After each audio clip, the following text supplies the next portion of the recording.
Um, ito pong ating pag-aaralan ngayon. In fact, hindi po ako magtuturo. Kundi, magpe-presenta lang po ako ng ating na research, the study of end times. So, napag-isip-isip ko rin, mga minamahal, na sabi ko, kung hindi ko ito ibabahagi, ay kung akin lang, sayang naman. Kasi you can use this as a reference. This is not actually a thing that I'm going to preach to you, a new theory or a new instruction, o kaya isa na namang bagay na pagtatalunan ng mga Kristiyano. Kasi kapag ito kasi ang pinag-uusapan natin, kagaya kanina, sabi ko kay Mayat, sumama ka na kasi magpe-presenta na ako ngayon. Kasi nga, kapag ito, kanina nga halos mauwi na naman doon eh. Sabi niya sa akin, si John Nelson Darby, kilala yung pastor niya, di po ba? Siya yung proponent ng, ano naman yung pastor? Siya si Nelson Darby, ang proponent ng kung saan ako tinuruan ng yung tinatawag ng dispensation. Yeah, dispensationalist. So, dito natin makikita mga minamahal.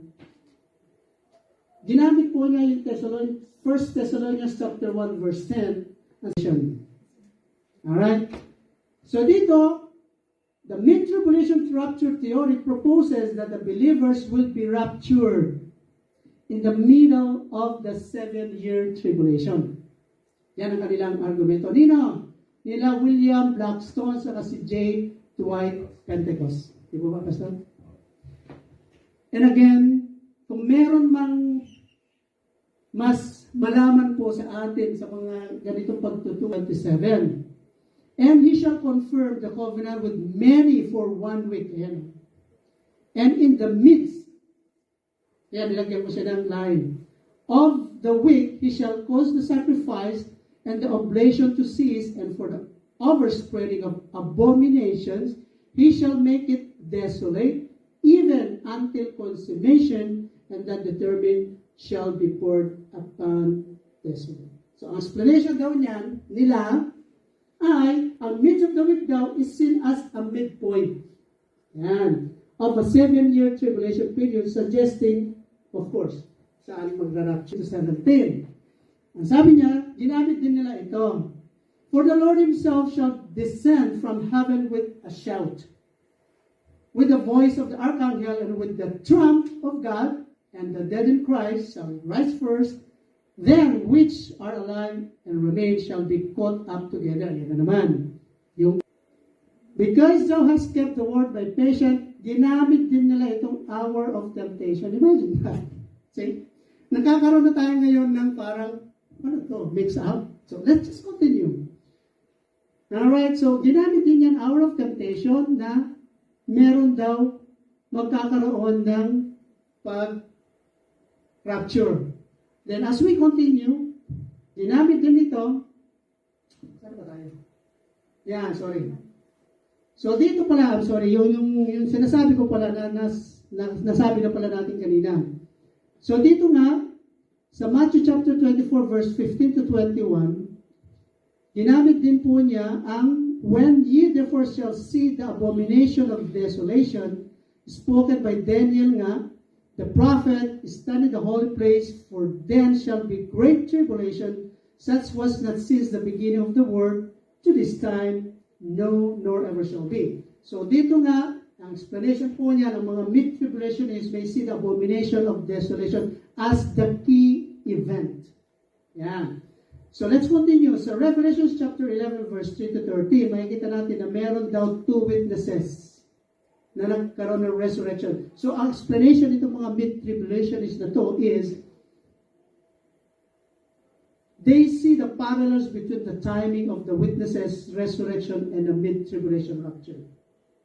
And so with this, on Revelation chapter 11, verse 15 to 18, meron siyang tinatawag na 7th trumpet and the announcement of Christ's reign, kung saan sa midpoint doon kukunin ang mga mananampalataya. So as we continue, meron siya sinabi rito sa Revelation chapter 7 verse 14, and said unto him, Sir, thou knowest, and he said to me, these are they which came out of great tribulations. And nakikita na natin, marami ng mga nangyayari ngayon kagaya ng mga war na nangyayari sa Ukraine, sa Israel. And so, kahapon nga, di ba, lumindol sa atin?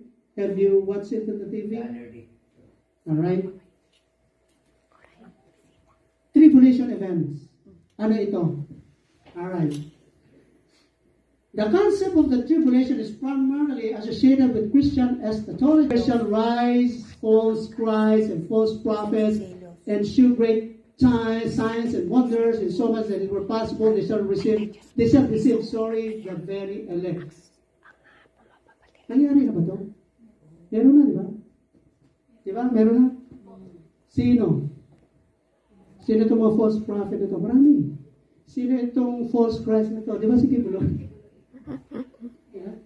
Group na ang mga members niyan ay yung mga malalaking countries na mga elite. Nakalimutan ko na naman yun eh. Sa dami kasi nang binabasa ko, churches, denomination, iba rin yung kanilang position dyan. Paglalaban talaga nila na ito yung tama. Ito, at ito. Tayo naman, pag-aralan naman natin. Ano ba talaga sinasabi? Alright, next. What is tribulation versus great tribulation? Kasi kailangan po natin maintindihan yan. Salita tayo ng salita na tribulation, great tribulation. Ano ba yun? What is the meaning of this? Diba? So, dito, the concept of tribulation and the great tribulation are derived from Christian eschatology and are based on various passages in the Bible, particularly in the book of Revelation. Yeah? So, the differentiation between the two is often a matter of interpretation pa rin. So, pati nga ako naguguluhan, sabi ko, kung sila nga, wala silang maibigay sa atin ng tama. Diba? So, not all Christian denomination or scholars make a clear distinction between them. Pati sila rin, naguguluhan din. Pinag-usapan natin kanina, meron ng Antichrist. Diba? Si Kibuloy nga sinasabi natin. So, tama siya. Diba? Isa sa mga Antichrist. So, tama siya. Nasa tribulation niya. Kasi ito yung mga signs. So, wars and rumor of wars, tama nga rin siya. Nasa tribulation niya. Famines and pestilence. Kaya nga somewhere in Israel and Hamas or Palestine, sila yung pwede magsabi na, ito na talaga yung tribulation ng buhay namin. Kasi nakakaranas na kami ng ganitong paghihirap. Ang dami namamatay a clear distinction between the tribulation and great tribulation. Okay? And the interpretation of these periods can vary among denomination and theologians. And sabi nila, some see the Great Tribulation as a specific subset of the overall tribulation. Mark refers to a period of intense suffering, conflicts, and judgment that is described in various biblical texts and primarily dito nga sa book ni Daniel, si Matthew, ang Revelation. It is a topic that has generated range of interpretation among scholars and theologians. The timing and specific details of the tribulation are again a matter of theological debate within different Christian traditions. Here are some key points regarding the concept of tribulation in the Bible. Ating kanina, pre-tribulation nga. Ito yung ginamit nila. It is not, ito yung binigay sa akin ni Pastor yata, di ba, Pastor? Are not appointed to God's wrath. Sa Thessalonians 5:9, implying a pre-tribulation rapture. Yan yung ito yung verse ng sinasabi ko, yung 1 Thessalonians na at the trump, ginamit nila itong word na to, ginamit yung archangel, ginamit yung Lord in the air. Ito nga ito yung binigay sa akin ni Pastor na sa una na assignment ko hanggang sa nauwi nito sa pag-aaral ko naman ganun ng ganyan hanggang sa nabuo ko lahat ito. At yun nga yung gusto ko rin i-share sa inyo para at least meron na kayong immediate information regarding of what it is. Ito yung mid-tribulation, ang kanilang supporting verses at sabi rito is, there are no specific verses that explicitly state and mid-tribulation rapture. Ang proponents nito is kinukuha nga nila sa Matthew chapter 24 verses 15 to 21 kung saan it talks about the great tribulation na kung saan doon magra-rapture ang mga believers. Ano yun? Ito nga yun. When you therefore shall see an abomination of desolation spoken by Daniel the prophet, study the holy place, logical tradition nga.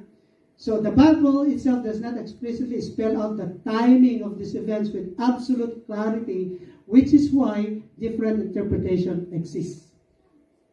Okay. Ano naman yung tinatawag na 7-year tribulation? The concept of specific 7-year tribulation, yung understanding natin kung ano ba talaga ang ating pagkakaintindi, whether before, mid, or after, or post. Yeah, after.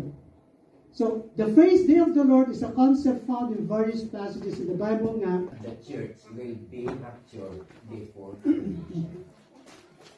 No, even a single verse that will say, Evan, basahin natin ang mga yan. Walang nagsasabi yan na ang church or saints ma-rapture. All of these verses that the pre-tribulation is using. Tingnan nyo. Lahat yan. Walang nagsasabi diyan na ma-rapture ang church before tribulation. And even in the mid-tribulation, you cannot read even a one half or one verse that the church will be raptured at the mid of tribulation. You cannot even read a mid-tribulation. No such. It is not explicitly Even the proponent himself, inamin na walang verse. Pero sa post-tribulation, mayroong litra por litra, facto por facto, punto por punto, the Bible declares that after this event, the Son of Man shall appear on the earth. Balikan natin. Okay. Doon na mismo sa Moses, sa tribulation kanina. Sa Great Tribulation, mismo pastor. Ano mo na doon. Himay-himayin natin doon kung ano talaga yung sinasabi. Balikan natin yung kanina. Kanina pastor, doon sa Great Tribulation. Doon sa Great Tribulation.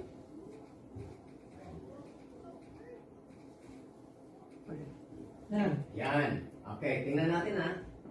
Tingnan natin. Hindi ako magsasabi, I'm not talking of a theory or idea of a certain writer. But I will talk as what the Bible says. Magsasalita tayo at intindihin natin kung ano yung sinasabi ng Bible. First, Matthew chapter 24, verse 21. I-ano mo sis, para mabasa natin. Himay-himay natin. Para hindi tayo umaakyos ng talata. O kung ano lang. Let us say and understand what the Bible says. Sister Sarah, pakiano mo yan. Para hindi tayo maligaw. Dahil yan ang sabi ni Jesus, bear it in mind. Be careful that no one will deceive you. In order to not be deceived, we have to know what the Bible says. Okay, umpisa natin sa Matthew. Dahil yan, suliranin man. Ay dumating. Dumating. Napaka-formal na yun kasi. For then, tingnan nyo let us understand through grammar and context. Very simple. For then shall be great tribulation, such as was not since the beginning of the world. To this time, no, nor ever shall be. Sabi diyan, sa darating na panahon, sabi niya, mayroong great tribulation. Litra por litra, it is clear. Great tribulation. Such as was not since the beginning of the world, to this time, no, nor ever shall be. Wala na daw mangyayari pagkatapos niyan. Verse 22. May natin para makita natin. And except those days should be shortened. There should no flesh be saved, but for the elect's sake, those days shall be shortened. Only God can do that. That those days, God will shorten. In what purpose? Verse 22. At And 23. 3. Then, if any man shall say unto you, Lo, here is Christ, or there believe it not. So bago pala yung tribulation na yon, mayroong mga tao na magsasabi, ako si Kristo. Binabanggit nga natin kanina about Kibuloy. Because Kibuloy, he is claiming to be the Christ, the Son of God. And any other pastors, they are pretender because he is the Son of God. So, meaning, what the Bible declaring now, that there will be false Christ arising. Argumento nila William Blackstone sa si J. Dwight Pentecost. Di ba, Pastor? And again, kung meron mang mas malaman po sa atin sa mga ganitong pagtuturo na to, ay walang iba ang atin sa inyo, Pastor, kasi pinag-aralan niya yan, itinuro niya yan, at ang gagawin ko lang ay isa-share ko lang kung ano naman ang aking natutunan. Alright? So, let's continue.